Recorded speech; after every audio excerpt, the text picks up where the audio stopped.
Alright, in this video I want to work through several electric circuit problems. And in doing so, we are going to calculate four quantities for each resistor in a circuit. We're going to calculate the current, abbreviated I, that flows through the resistor. We're going to calculate the resistance of the resistor. In this case, it's actually given to us. We're going to calculate the change in voltage across that resistor. And we're going to calculate the power, or the rate at which energy is converted or used within that resistor. If we go back to voltage, just a quick review as to what voltage means. Change in voltage is also sometimes called change in electric potential or electric potential difference. I say that this is across an item. That is, there is a change in voltage across this resistor, meaning that the voltage on one side is different than the voltage on the other side. Therefore, there is a change in voltage across that item from one side to the other. Voltage is a reference to energy. Okay? Energy in joules per coulomb of charge. So if a coulomb of charge flows through this resistor, and in total that 1 coulomb loses 2 joules of energy in this resistor, then this change in voltage will be 2. Delta V will be 2 joules per coulomb, or 2 volts. Okay?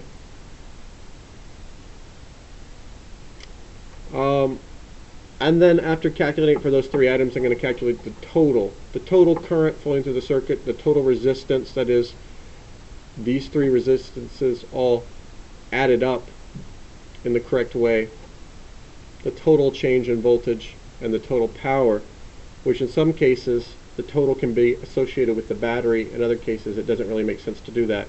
Let's go ahead and begin, because that's the easiest way to think through this. So when you get a simple circuit like this, and all the resistors are one after the other, end upon end, and there's only one path for the electrons to take as they make their way around, this is called a series circuit. Okay? Series means the objects are one after the other, and it will make more sense when we see a case in which that's not the case. So the first thing we can do here is we can write down the information that's given to us. We are given the resistances. Notice that I have already labeled my 3 resistors and put in 1, 2, 3 here in these rows. Okay. It's helpful to label them so that we can then calculate. I do not always use a table and fill in a table when doing a problem like this, but it is helpful. It helps to keep you organized, and I'm going to do it now. So I'm going to write in what I'm told. For number 1, the resistance is 1 ohm. For number 2, it's 2 ohms. And for number 3, it's 3 ohms.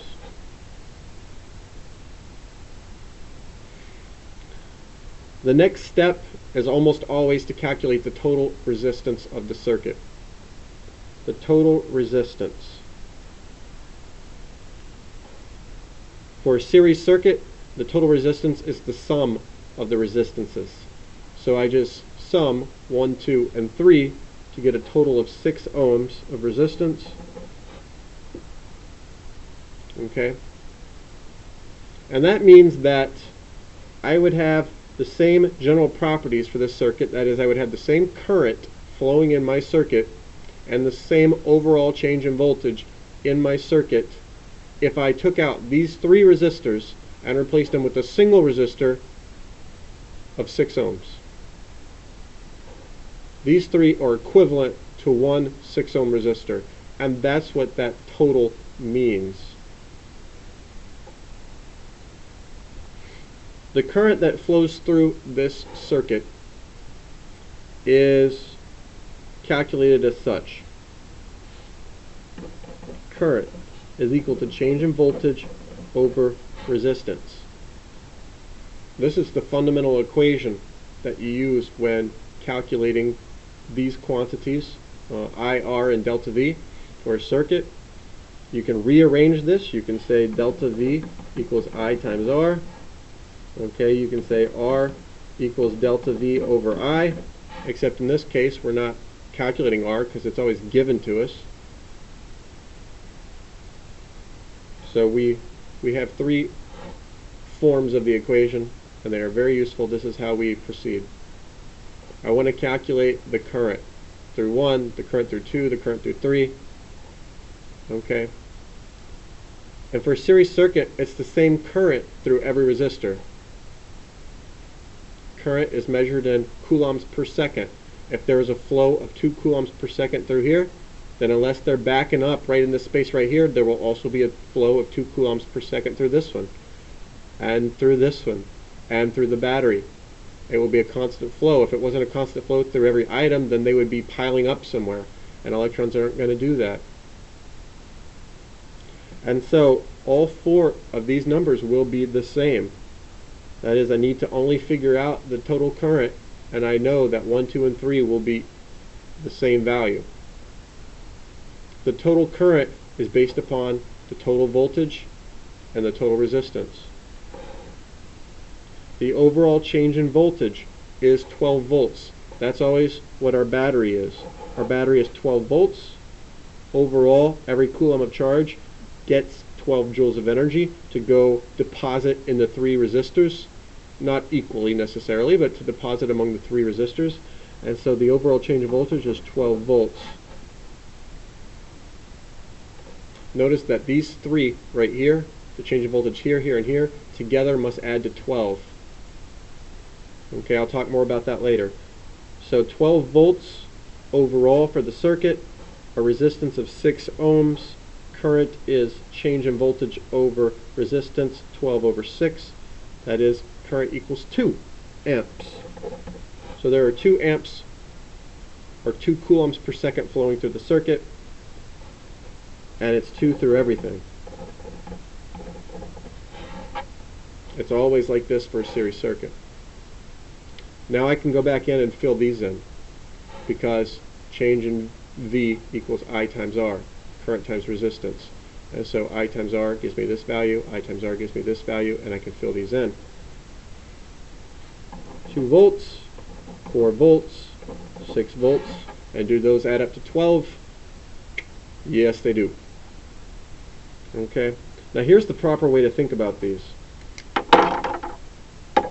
At the battery, every coulomb of charge gains 12 joules. We can think about this as a gain or a positive 12 volts. Every coulomb gains 12 joules. Okay. At a resistor, it loses. Every electron loses, or sorry, every coulomb of charge loses energy. And so at resistor number 1, every coulomb loses 2 joules.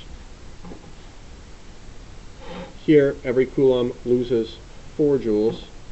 In the third one, they lose 6 joules. Okay? And that tells you that for all the energy gained in the battery, all that energy is lost in the resistors, and the electrons get back to the battery with basically 0 potential energy. They have 0 energy, they gain 12, they lose 2, they lose 4, they lose 6, they're back to 0, and the cycle continues. The fact that these 3 voltage decreases, or voltage drops as you call them, and this voltage gain sum to 0 means that energy is conserved, or is a reflection of the conservation of energy. It is significant. So technically these are negative and this is positive. However, going forward I'm not going to deal with the signs. It's just understood that these are going to be voltage drops or decreases, and this is going to be a voltage gain. Okay.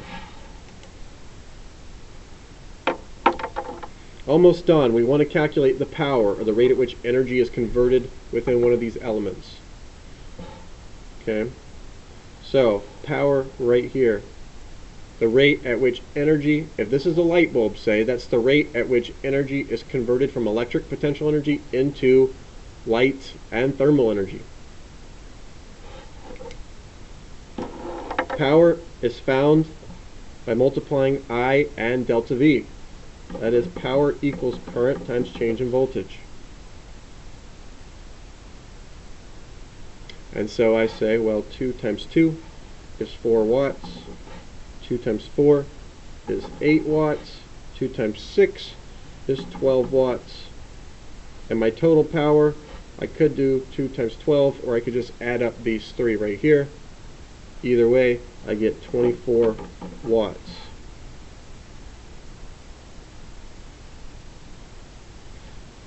This can be associated with the battery. The battery is putting out 24 joules of energy per second. This is converting 4 joules per second. Again, taking it from electric potential and turning it into maybe light and heat if this is a bulb. 8 joules per second, 12 joules per second. It should make sense that these three must sum to this one. Okay. If we calculate this one independently, basing it on the battery. Okay. That's a lot of explanation. Let's move on to a different type of circuit. This is called a parallel circuit.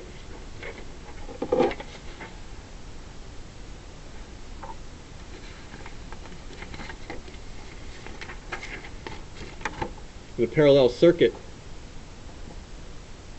the electrons have more than one path to take. An electron that comes out of the battery could take this path, or it could take this path, or it could take this path. And after it goes through one of the resistors, it's going to head back to the battery and give more energy. Each individual electron only goes through one of the three and then makes its way back to the battery, and when it goes through the resistor, it deposits all the energy it picked up at the battery. Not a percentage, but all. Okay. It's called a parallel circuit again. I've drawn it to emphasize the fact that these three are parallel to one another. They are not end on end. So I'm going to label these columns current, resistance, change in voltage or electric potential difference, and power, and calculate those things for my 1, 2, 3 resistors, and then as well I'm going to put in total.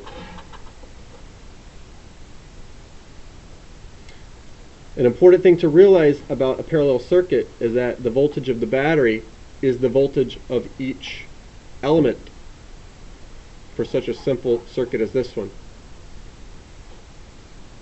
That is, all of these are 24 volts.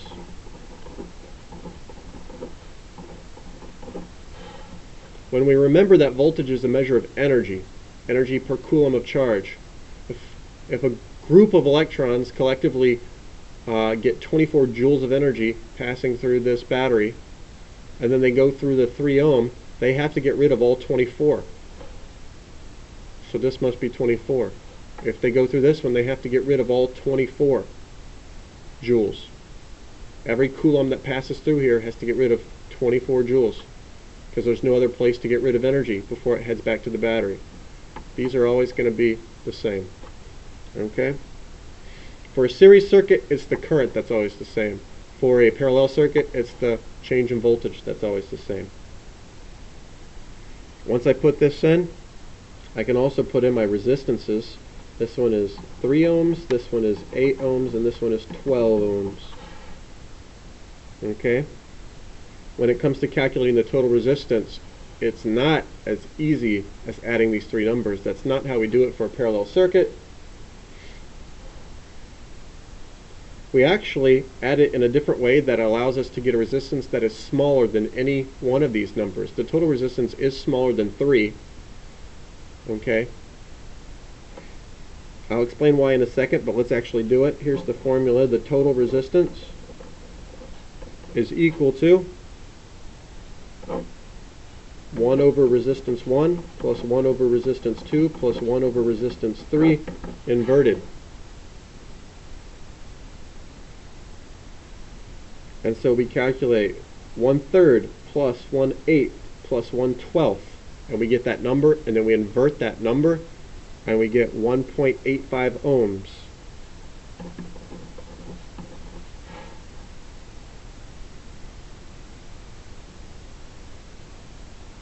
Here's why it makes sense to have a lower resistance in total. The electrons are fighting their way through the wire. Okay? And the bigger the resistance, the harder it is for them to get through. This object is resisting the flow of charge, and the electrons are having a difficult time getting through. And here it's a little bit easier to get through, and here it's a little bit easier to get through, even easier to get through. Right there, that tells you that there's going to be a greater current here because there's less resistance to flow. There's going to be less current here and even less current here.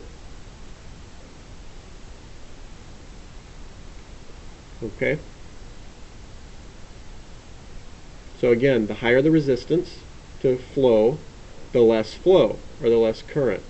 It's an inverse relationship there.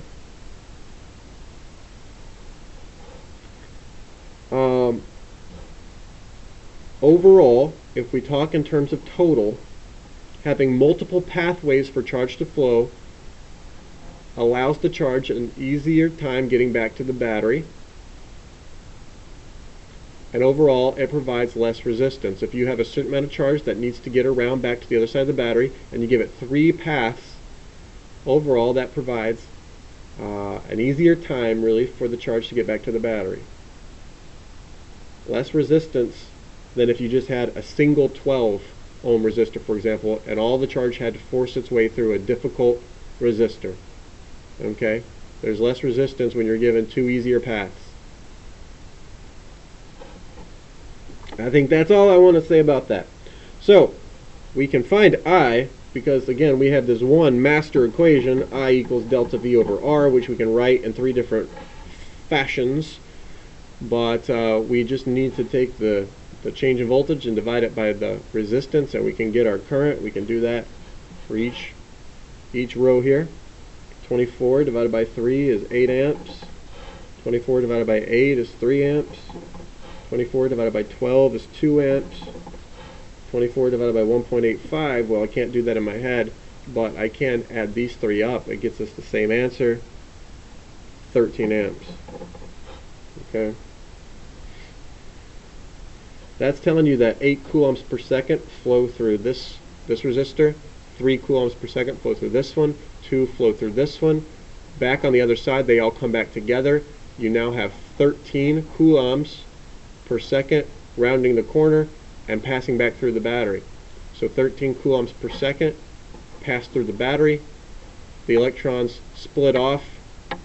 Okay, they subdivide with basically more of them taking the easier route, fewer of them taking the harder route, and then they come back together.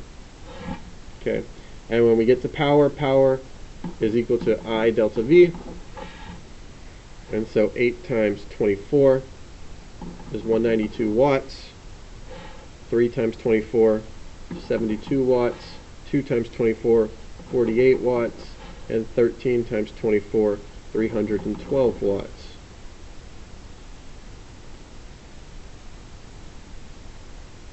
Okay, so these resistors are converting energy at different rates. The first one is converting energy at a much larger rate than the other two. Okay, 192 joules every second are converted from electric potential energy into energy of motion, or thermal energy, or electromagnetic waves like light.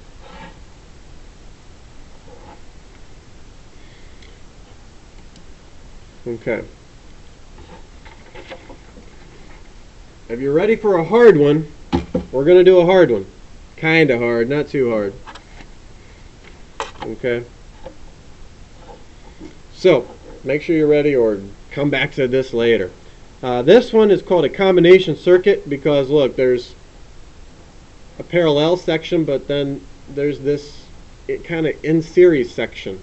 It's not clearly series, it's not clearly parallel, it's kind of a combination of the two. Okay, and we can methodically work our way through this one, and again find the current, the resistance, the change in voltage or electric potential difference as they sometimes call it, and the power. Okay. Now I'm going to label my resistors. Let's call this one 1, let's call this one 2, 3, and 4. So now I have a 1, 2, 3, and 4. I am going to put a total, but I'm going to set this up differently. Hopefully it makes sense the way I set this one up. I'm not going to do total down here at the bottom. Okay, so let's at least write down what we know. We know, I'm going to shift colors here. We know that the resistance of resistor 1 is 4 ohms. And for 2, it's 3 ohms, and then 6 ohms and 3 ohms. And if I wanted to combine 3 and 4 right here, it would be 9. Together, these are 9. What that means is that I could replace these two with a single resistor of 9 ohms, and the same current would flow right here, and I get the same overall voltage drop right here. Okay? Now what if I wanted to combine these three? I've replaced this with a 9, and so now I have a 3 ohm, and right next door I have a 9 ohm, and that makes up a little parallel section of my circuit. I can go ahead and calculate the equivalent of that. That is the single resistor I would have to replace it with, so that the same current passed through that part of the circuit and the same voltage dropped at that part of the circuit. To do that, I need to plug the 3 and the 9 into my equation for the resistance of a parallel circuit. The resistance is 1/3 plus 1/9 inverted. 1/3 plus 1/9 inverted, and that would be 2.25 ohms. And now if I wanted the total resistance of the entire circuit, this whole section now is equivalent to 2.25 ohms. I could replace that whole section with one resistor of 2.25 ohms. And if I did, my total resistance for the circuit would just be 4 plus 2.25 for a total of 6.25.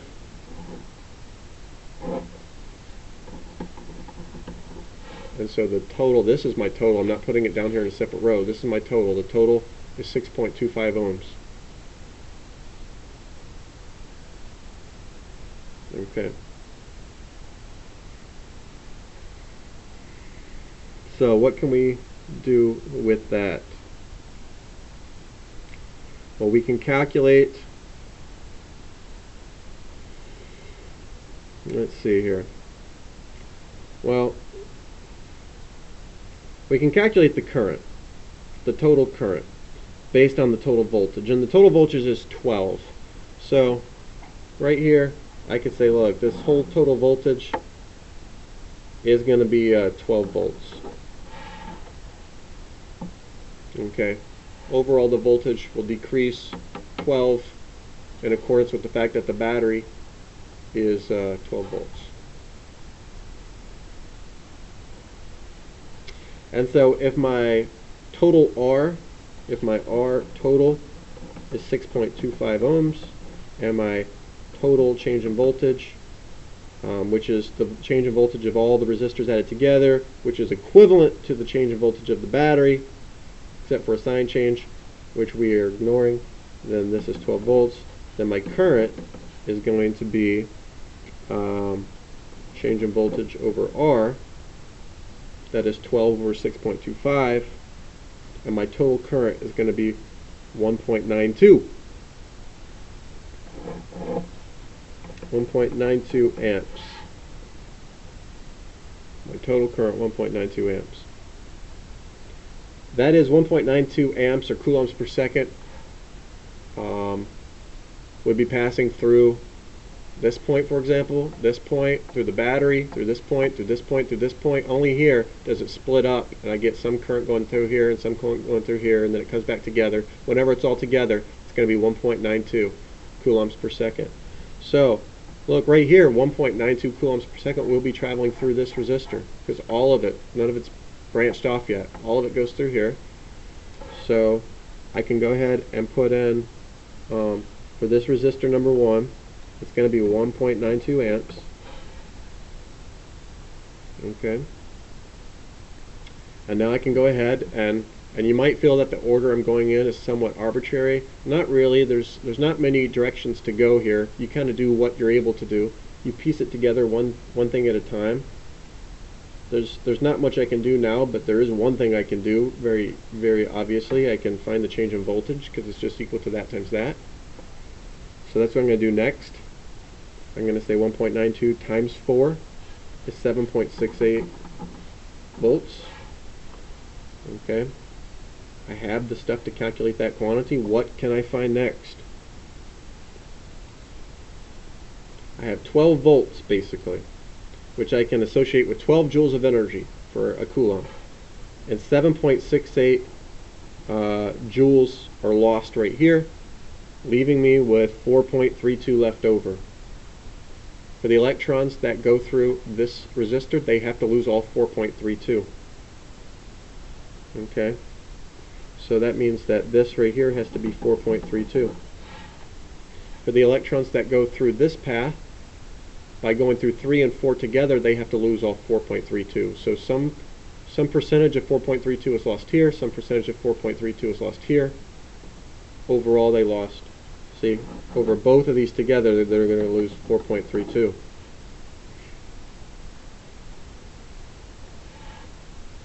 Okay. What can I do? Stop and think for a minute if you need to. I can find this one right here because I have the V and the R. So I can say 4.32 divided by 3, and I can calculate this and get 1.44 amps. So if I have 1.92 amps total and 1.44 amps goes through this path right here, then the rest of it, 0.48, is going to go through both 3 and then right after that through 4 and come back around the corner. The difference between these again is 0.48 amps, and that goes through both 3 and then right away through 4.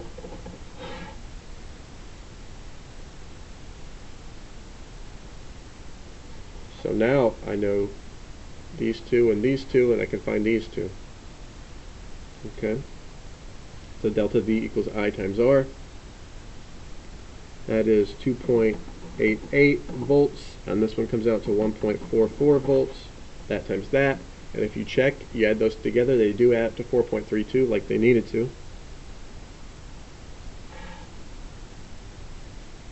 The last step is to find the power. That part's easy at this point. I just do I times delta V for each of my 4 items. 1.92 amps times 7.68 volts is 14.75 watts. The next one is 6.22 watts, then 1.38 watts, and then 0.69 watts. Okay, for a total of 23.04 watts. That is, at the battery, 23.04 joules per second.